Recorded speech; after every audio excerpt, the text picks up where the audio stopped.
بسم اللہ الرحمن الرحیم۔ رمضان 2019 آج میں آپ کے سامنے انشاءاللہ 18ویں پارے کا خلاصہ اور تفسیر پیش کروں گا۔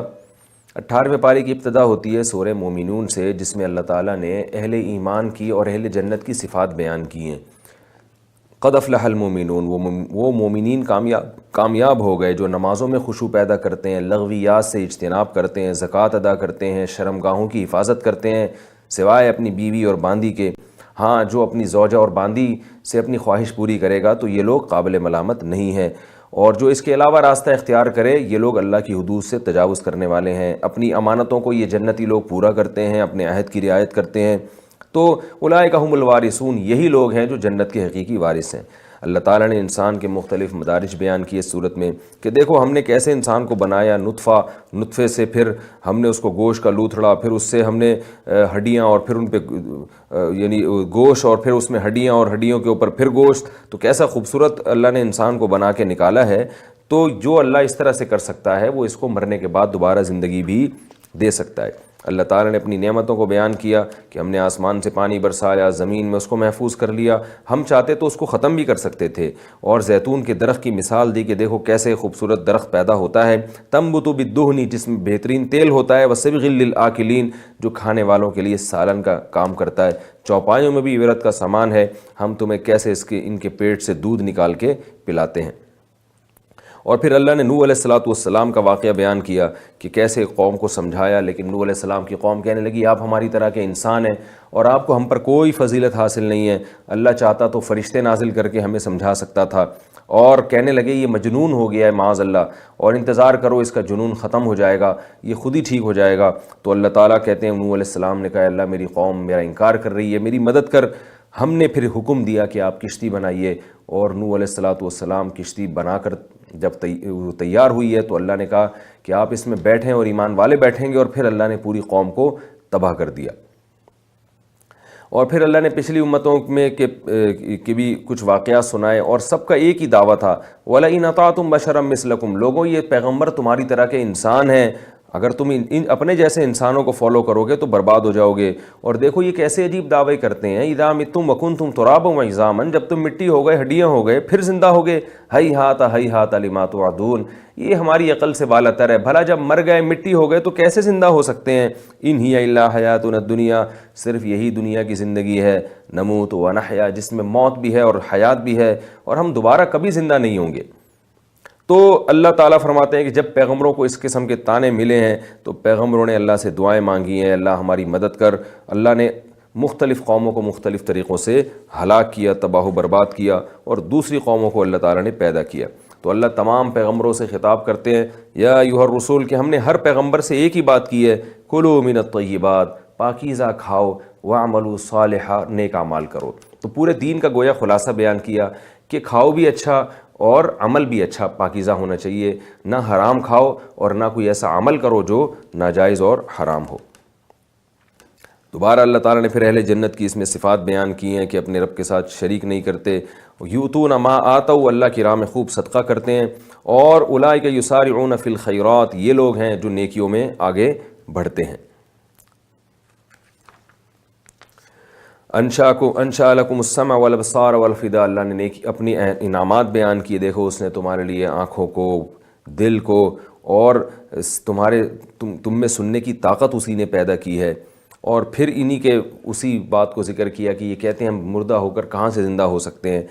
تو اللہ تعالیٰ فرماتے ہیں جس نے آسمانوں کو پیدا کیا، رب العرش العظیم، من بیدہ ملکوت کل شیء، کون ہے جس کے ہاتھ میں کائنات کی بادشاہی ہے۔ تو یہ ساری چیزیں بیان کر کے اللہ نے بتایا کہ وہ اکیلا بھی ہے اور وہ مردوں کو دوبارہ زندہ کرنے پر قادر بھی ہے۔ پھر اللہ تعالیٰ نے موت کے وقت اللہ کے نافرمان کی جو کیفیت ہوتی ہے اس کو بیان کیا، حتیٰ اذا جاء احدہم الموت قال رب ارجعون، فرمایا جب یہ برزخ کی چیزوں کو دیکھتے ہیں تو ان کی تمنا یہ ہوتی ہے کہ اللہ ہمیں دوبارہ اس دنیا میں بھیج دے، لعلی اعمل صالحا، تاکہ میں نیک عمل کروں۔ اللہ فرماتے ہیں کلا، اب تجھے مہلت نہیں ملے گی۔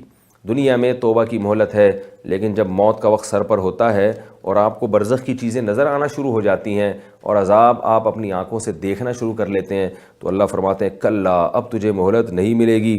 اور یہ زبان سے نکلا ہوا کلمہ ہے جو ہوا میں تحلیل ہو گیا، فَإِذَا نُفِخَ فِي الصُّورِ، اب تو ایک برزخ کی زندگی ہے، اس کے بعد پھر سور پھونکا جائے گا اور پھر قیامت کے دن تم کھڑے ہوگے۔ فَمَنْ ثَقُلَتْ مَوَازِينُهُ، جس کی نیکیوں کا پلڑا بھاری ہو گیا یہ کامیاب ہوں گے، اور جن کی نیکیوں کا پلڑا ہلکا ہوا، برائیوں کا پلڑا جھک گیا، فَأُولَٰئِكَ الَّذِينَ خَسِرُوا أَنفُسَهُمْ، یہ اپنے نفس کی طرف سے خسارے میں پڑ گئے، جہنم میں جلتے رہیں گے۔ تَلْفَحُ وُجُوهَهُمُ النَّارُ، جہنم کی آگ ان کے چہروں کو جھلس دے گی۔ پھر اللہ تعالیٰ نے سورہ مومنون کا اختتام کیا، فَحَسِبْتُمْ أَنَّمَا خَلَقْنَاكُمْ عَبَثًا، تم لوگوں نے یہ سمجھا ہوا تھا کہ ہم نے تم کو بیکار پیدا کیا ہے، وَأَنَّكُمْ إِلَيْنَا لَا تُرْجَعُونَ، اور تم ہماری طرف لوٹ کر نہیں آؤ گے، تم غل غپاڑوں کے لیے اور عیاشیوں کے لیے پیدا ہوئے تھے۔ فَتَعَالَى اللَّهُ الْمَلِكُ الْحَقُّ، اللہ اس عیب سے پاک ہے کہ وہ انسان جیسی عظیم مخلوق کو صرف ناچنے گانے کے لیے، لہو و لعب کے لیے، کھیل تماشوں کے لیے پیدا کرے، اس کا کوئی مقصد نہ ہو، اس کا کوئی ہدف نہ ہو۔ اللہ فرماتے ہیں اللہ اس عیب سے پاک ہے۔ اس کے بعد سورہ نور ہے۔ سورہ نور بہت اہم صورت ہے، اس میں اللہ تعالیٰ نے عائلی زندگی سے متعلق بھی اور حکومت کے سسٹم کو چلانے کے لیے، جرائم کے خاتمے کے لیے حدود کا بھی اس صورت میں تفصیل سے بیان ہے۔ تو سورۃ انزلناہا، یہاں سے یہ سورت شروع ہوتی ہے، بسم اللہ الرحمن الرحیم، کہ ہم نے سورت کو نازل کیا وفرضناہا، اور ہم نے اس کے احکام کو فرض کر دیا۔ پہلا حکم بیان کیا جا رہا ہے الزانیۃ والزانی فاجلدوا کل واحد منہما 100 جلدہ، کہ زنا کرنے والا مرد ہو یا عورت، دونوں کو 100 کوڑے مارو۔ اور اللہ نے زانی کی خصلت بیان کی کہ الزانی لا ينکح الا زانیہ، کہ زنا کرنے والا مرد فاحشہ عورت میں ہی نکاح کی دلچسپی لیتا ہے، اور زانیہ عورت کو بھی فحش مرد ہی پسند ہوتا ہے۔ یہ لوگ پاک دامن مرد اور پاک دامن عورتوں میں دلچسپی نہیں رکھتے۔ والذین یرمون المحصنات، پھر اللہ نے بیان کیا کہ اگر کوئی کسی پاک دامن عورت پر تہمت لگا دے اور 4 گواہ نہ لے کر آئے، فجلدوہم 80 جلدہ، تو اس کو 80 کوڑے لگاؤ۔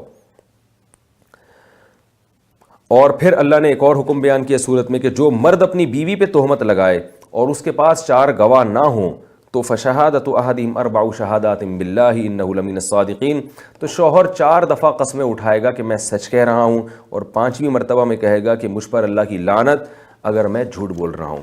اور عورت کو پھر عورت کیا کہے گی؟ وہ بھی 4 دفعہ قسمیں اٹھائے گی کہ میرا شوہر جھوٹا الزام لگا رہا ہے مجھ پر، اور 5ویں مرتبہ میں کہے گی کہ مجھ پر اللہ کا غضب ہوگا اگر میرا شوہر سچ بول رہا ہے۔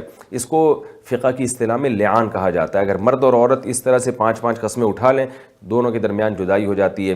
اور اگر مرد قسم اٹھانے سے انکار کر دے تو مرد پہ پھر حد قذف یعنی جھوٹی تہمت لگانے کی مرد کو سزا ملے گی، اور اگر عورت انکار کر دے اور جرم کا اقرار کر لے تو پھر عورت کو رجم کیا جائے گا۔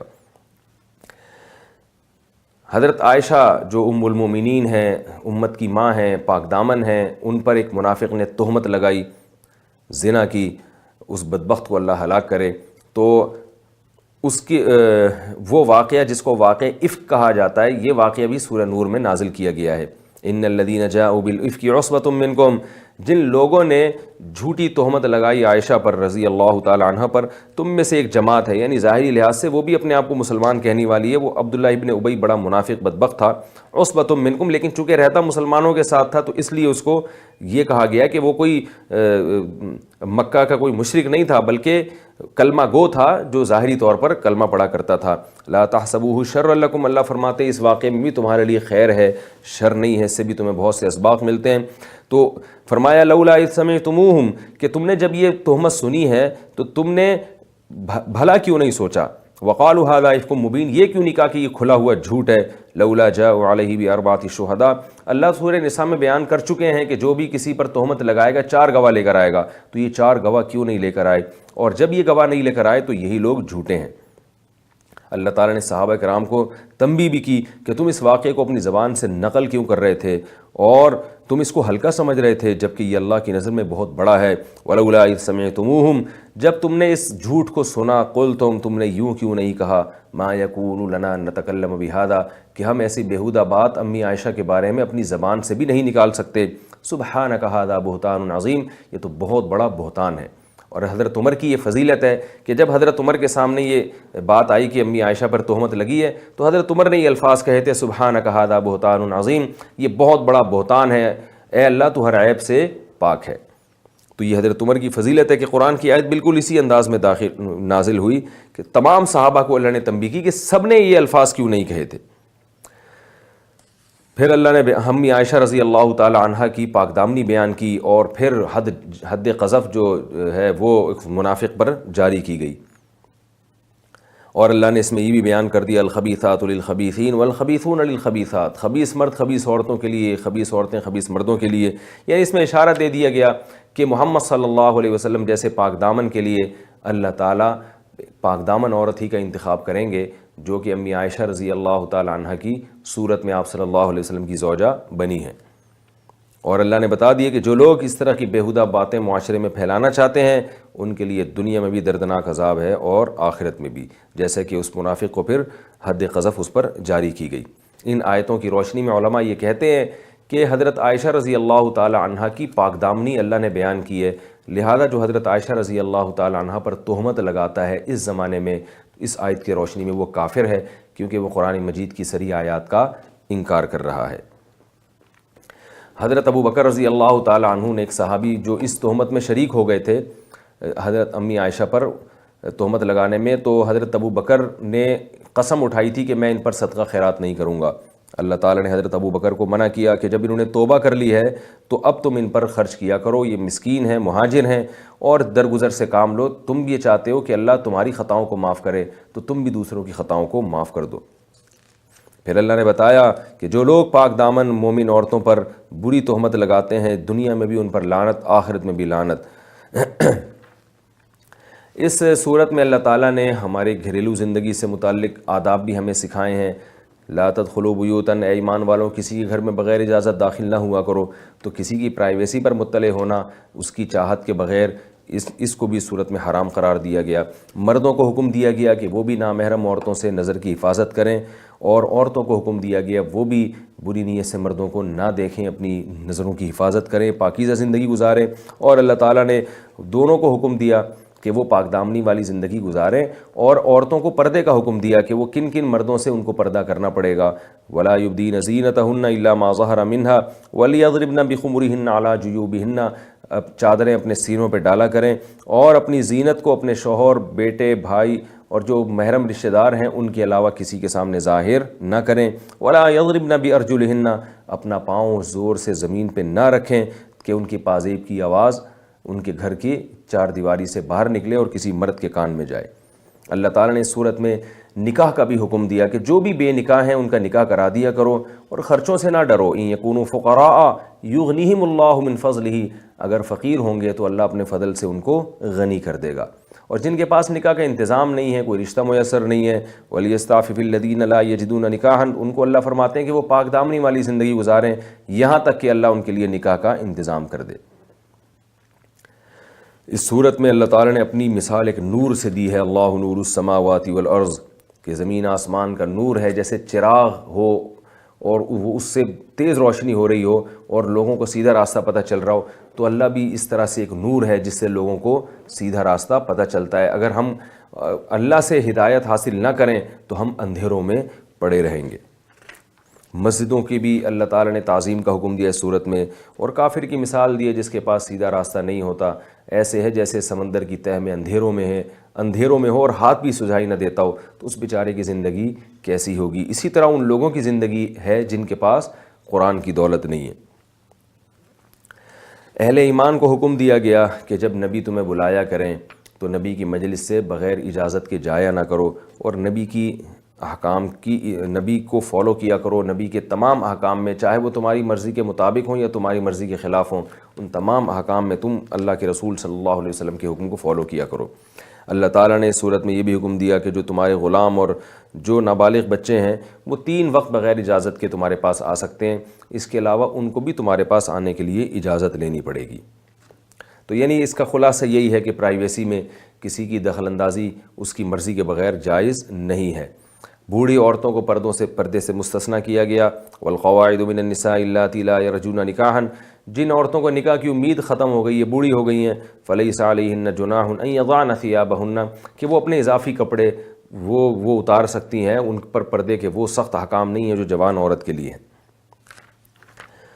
اللہ تعالیٰ نے اس میں یہ بھی ایک حکم دیا کہ جب گھر میں داخل ہوا کرو تو سلام کیا کرو، یہ تمہارے رب کی طرف سے ایک مبارک کلمہ ہے۔ اور یہ بھی اللہ نے نبی کا ادب سکھایا، لا تجعلوا دعاء الرسول بینکم کدعاء بعضکم بعضا، کہ نبی کو ایسے مت پکارو جیسے آپس میں ایک دوسرے کو پکارتے ہو۔ علماء نے لکھا ہے کہ اس دور میں یہی احترام علماء کا بھی ہوگا، کیونکہ نبی صلی اللہ علیہ وسلم اللہ کے پیغمبر اور علماء انبیاء کے وارث ہوتے ہیں۔ ہاں یہ ضرور ہے کہ نبی کی گستاخی کا جو گناہ ہے اس کی نوعیت بہت زیادہ سنگینی کی ہوگی، اور بعد والے لوگ جو علماء ہیں ان کی گستاخی بھی گناہ ہے مگر اس نوعیت کی نہیں۔ تو درجات میں تو زمین آسمان کا فرق ہے، لیکن حکم بہرحال یہی ہے کہ علماء کو بھی اس طرح سے پکارنا جس میں بے ادبی کا عنصر ہو، یہ درست نہیں ہے۔ یہ سورہ نور تھی۔ اس کے بعد سورہ فرقان ہے۔ اللہ تعالیٰ نے اس میں قرآن مجید کا نام فرقان رکھا۔ نزل الفرقان علی عبدہ، اللہ وہ ذات ہے جس نے حق اور باطل میں تمیز کرنے والی، فرق کرنے والی کتاب کو نازل کیا۔ مشرکین کا اعتراض اس صورت میں ذکر کیا گیا ہے، اساطیر الاولین، یہ قرآن پچھلے لوگوں کے افسانے ہیں اور اس کو لکھ لیتے ہیں، محمد صلی اللہ علیہ وسلم لکھوا لیتے ہیں کسی سے، اور یہ ہماری طرح کے بشر ہیں، کھاتے پیتے ہیں، بازاروں میں خریداری کرتے ہیں، ہم ان پر ایمان نہیں لا سکتے ایسے نبی پر، اور ان کے پاس خزانے کیوں نہیں ہیں، کوئی فرشتہ ان کے ساتھ کیوں نہیں ہے، اس قسم کے بیہودہ اعتراضات۔ اللہ نے ان سب باتوں کا اس صورت میں جواب دیا کہ ان چیزوں کا یہ چیزیں نبوت کے منافی نہیں ہیں۔ تبارک الذی ان شاء جعل لک خیرا من ذلک، اللہ چاہے تو آپ کو یہ تمام چیزیں عطا کر دے، مگر یہ تمام چیزیں حق اور باطل کا معیار نہیں ہے۔ پھر اللہ نے ان کو جہنم کی آگ سے ڈرایا کہ تم بیہودہ اعتراضات کر کے کفر کا راستہ اختیار مت کرو۔ اور اللہ نے بتایا وما ارسلنا قبلک من المرسلین، ہم نے جتنے بھی پیغمبر بھیجے ہیں لیاکلون الطعام، سب کھانا کھایا کرتے تھے، سب بازاروں میں خریداری بھی کیا کرتے تھے۔ تو یہ کوئی اچھمبے کی بات نہیں ہے کہ محمد صلی اللہ علیہ وسلم خریداری کر رہے ہیں، کھانا کھا رہے ہیں اور بشری لوازمات نہیں، کوئی اچھمبے کی بات نہیں ہے، اور یہ چیزیں نبوت کے منافی نہیں ہیں۔ اللہ تعالیٰ سے دعا ہے کہ اس بارے میں ہم نے جو کچھ سنا پڑھا، اللہ ہمیں دل جان سے اس پر عمل کرنے کی توفیق عطا فرمائے۔ وما علینا الا البلاغ۔